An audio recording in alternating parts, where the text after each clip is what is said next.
Do you ever have the sort of day when everything seems to be going wrong?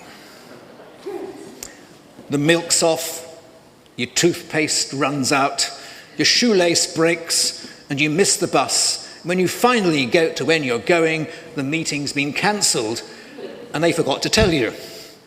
But then you bump into an old friend who you haven't seen for years, and you have a cup of coffee and a meal together, and it hasn't been such a bad day after all. Well, you might even be tempted to think it was meant to happen that way. Acts chapter 16 is a bit like that. It begins badly, gets worse, and ends better than anyone would have imagined. Paul and Barnabas were a brilliant double act, preaching the good news about Jesus, not only to Jews, but also to non-Jews, throughout Syria and southern Turkey and Cyprus, which is Barnabas' homeland. But they had a falling out. People do, you may have noticed, even in churches. And the falling out was over Barnabas' nephew, John Mark, who Paul thought was a bit of a loose cannon. And so they separated. Barnabas going off with Mark, and Paul's new companion was Silas. And they picked up young Timothy on their travels. And they were able, they found, to encourage the young churches that they had founded, and which had been founded even without their help. But when it came to making new churches, they were not doing so well for some reason. There was an obstruction.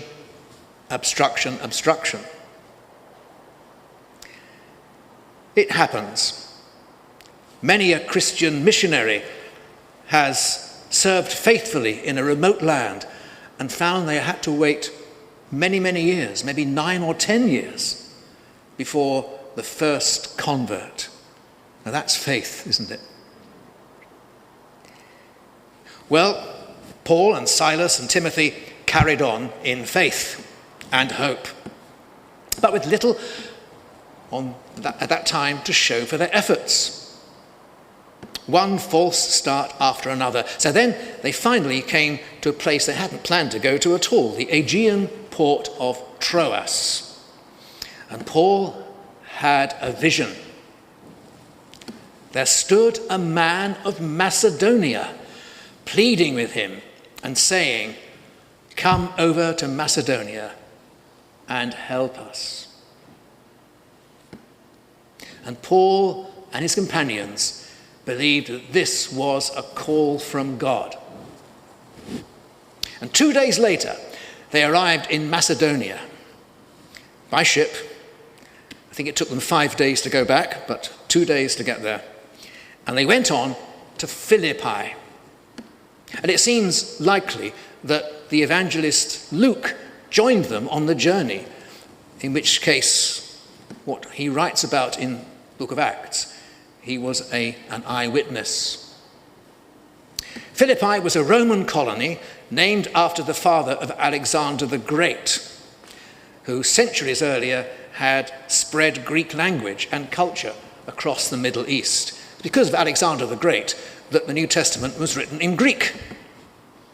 And that was the common language, even of that part of the Roman Empire. Once they arrived, things happened very quickly. Now, always, when they went to a new place, Paul and whoever was with him would go to the synagogue on the first Sabbath. And there may not have been a synagogue at this time, at this place. No one is sure. We can't be sure. But we know that Paul went to the river, to where he was told, I guess, that there was a place of prayer for Jewish people. And so he went to where the assembly, and there he and the others sat and told the people about Jesus. And there they won the first European convert to Christianity. That's why this reading is important. Who happened to be a woman. Lots of big smiles around there. A sort of serves you right kind of smile. Luke calls her Lydia, but that may not have been her name, in fact. She came from Lydia, from a town called Thyatira. Lydia was a local businesswoman. She was a dealer in purple cloth, which was hugely expensive, and so that made her a rich woman. She had a home of her own, and she was not herself a Jew, but she worshipped God. And had there been a synagogue, she would have worshipped in the synagogue alongside others. But Luke tells us what happened next. The Lord opened her heart to listen eagerly to what was said by Paul. Doesn't that say so much? The Lord opened her heart to listen to what was said by Paul. So Lydia was baptized along with her family and her servants. She would have had servants. And she was the first European Christian. So you might say Lydia, or whatever her name was, is our Christian mother. Even if John Wesley is my Christian father. Up to a point. Up to a point. She opened up her home to Paul and the others, and it proved to be quite a bolt hole as things turned out. A refuge. Once again, Philippi was not an obvious success. One convert.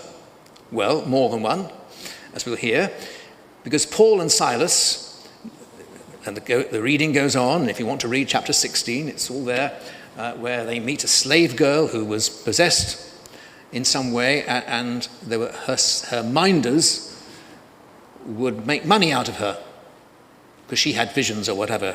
And Paul prayed and healed her.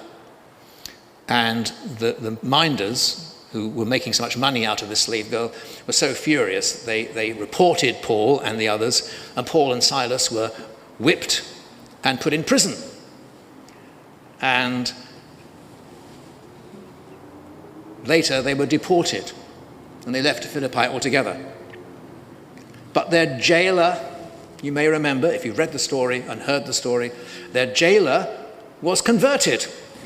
The second European convert was a prison officer. That's another thought, isn't it?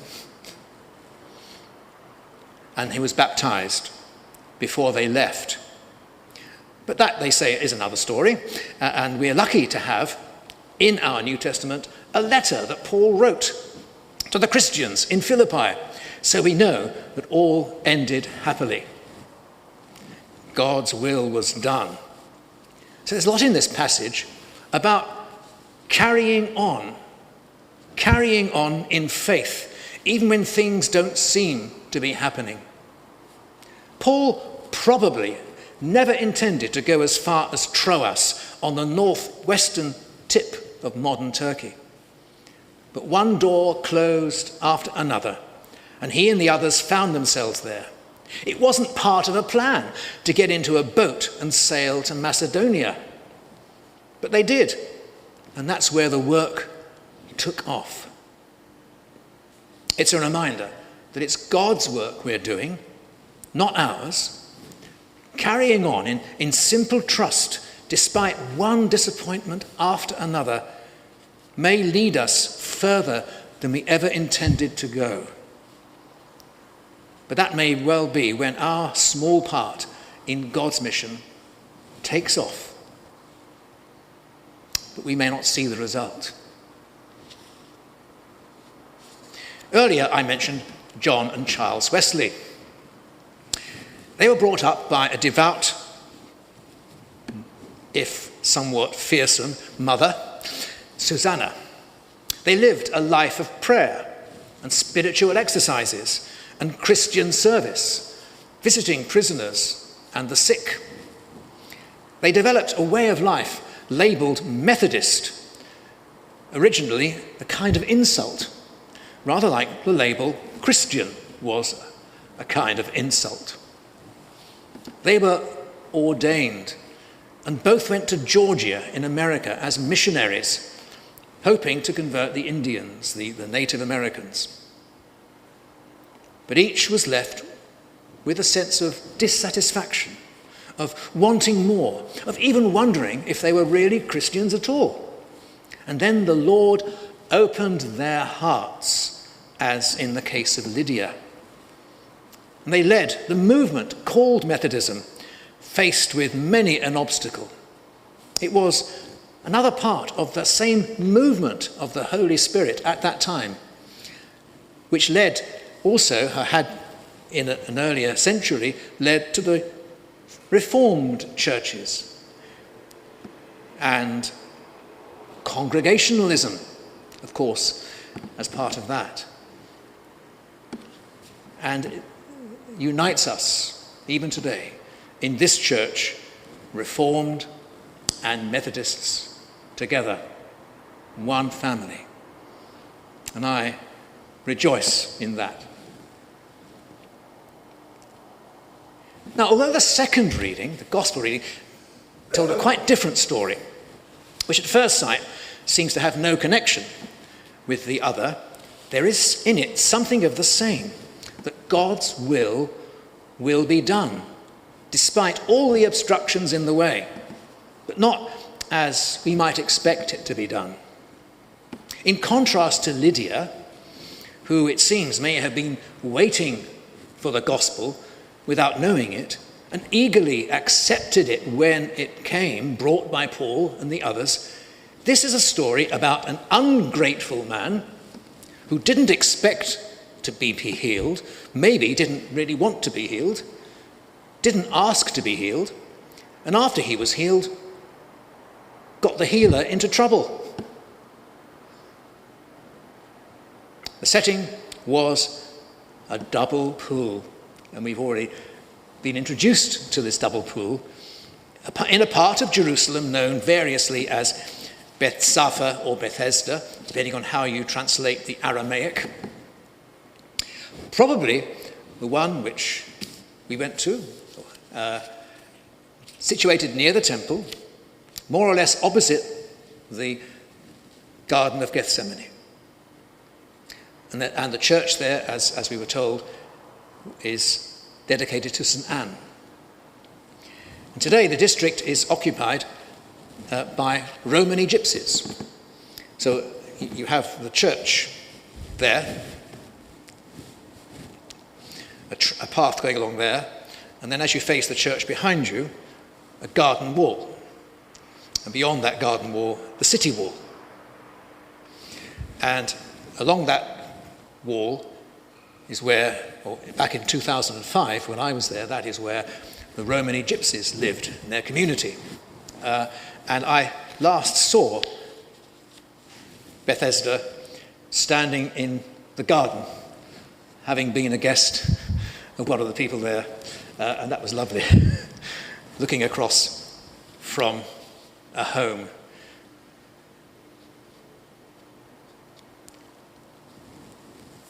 The pool was, in the time of Jesus, surrounded by 5 recesses in which, John tells us, lay many invalids, lame and paralyzed. And amongst them was this particular man whom Jesus noticed. He'd been ill all his life, 38 years in a society where life expectancy was only 40. He didn't ask for healing. Perhaps the question of his ever being healed had never arisen. We'll never know. But what John tells us is that Jesus chooses to speak to that man. Do you want to be made well?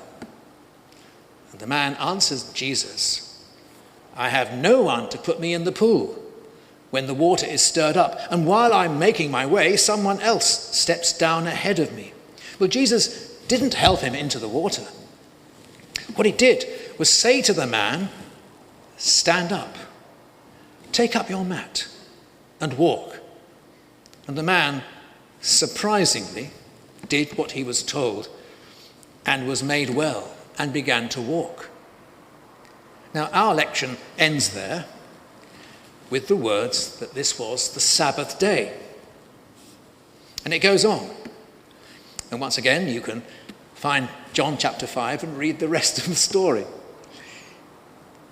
Jesus healed the man on the Sabbath, and the religious authorities, I guess the first century Palestine equivalent of the Taliban, in a sense, challenged the man for carrying his mat on the Sabbath, because that was regarded as work. And he gave the kind of answer we might have given as children.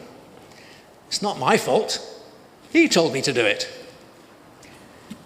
And later on, after Jesus had met him again, and he discovered the identity of the healer, this Jesus, Yeshua, son of Joseph, he went off to tell the religious police. You see, not a word of thanks to Jesus, but a betrayal to get himself out of trouble. But I end where I began. It was God who acted through the vision that Paul had, which took him to Macedonia. It was God who acted through Paul as he spoke the gospel. It was God who opened Lydia's heart. It was God who warmed John Wesley's heart and his brother before him. It was God who acted in Jesus, and that wonderful act of unprovoked grace at the pool. And it's God's work we're doing today. The God who raised Jesus Christ from the dead and calls us to follow in all confidence, however things may seem, in the power of his Spirit. Best of all is, God is with us. Hearts are challenged, strangely warmed. Faith is deepened. Courage strengthened. Grace received. And hope reformed.